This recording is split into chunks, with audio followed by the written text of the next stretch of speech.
brought to you by CFU, the power of service. The UNI Panthers coming up with a 52-17 conference road victory this past Saturday over Western Illinois. Now get ready to take on Indiana State right here inside the Unidome in the conference home opener for the UNI Panthers. Coach, in that 52-17 win, we talked a little bit about your defense segment ago. 3 interceptions for your defense. Benny Sept, a first quarter interception that really shut down a Western Illinois drive and kind of established that defense. It did. We needed that turnover to get the things rolling. We did that, and as that game progressed, we continued to get better. 3 interceptions on the game. Woo Governor had 2 pick sixes in that football game. Both returns over 40 yards. Did he talk to you about running back or receiver yet, trying to get in on the offense? Well, he's done.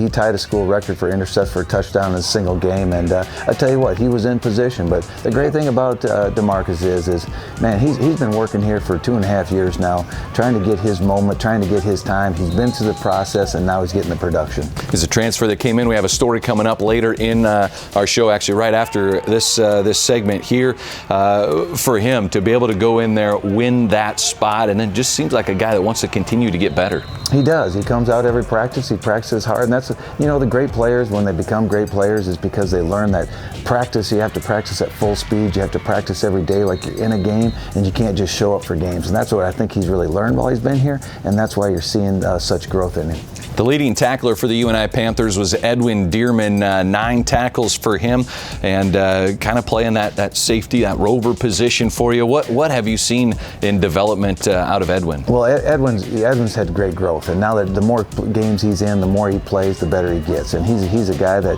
has earned that opportunity, but once he got the opportunity, he's not going to be denied that he's going to keep that position. Stephen Black with 5 tackles as well. The secondary really seems to be in an aggressive attack mode for you. Well, we need to be. We've emphasized that here the last few weeks. We need to emphasize it more.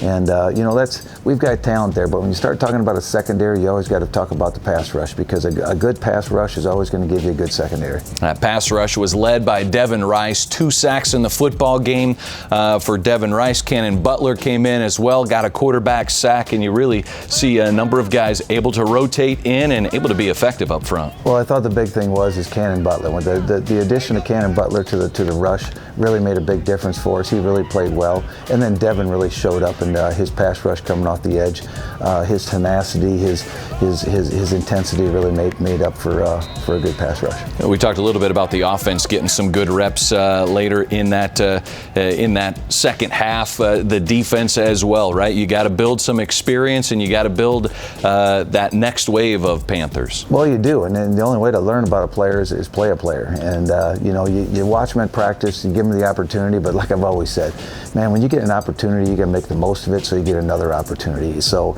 don't waste it. You just don't know when it's going to come. Be ready when it comes and make the play when it comes to you. All right, a guy that made plays when they came to him this past week in his big day. 2 pick sixes for Woo Governor. Here's a story on the Missouri Valley Football Conference Defensive Player of the Week.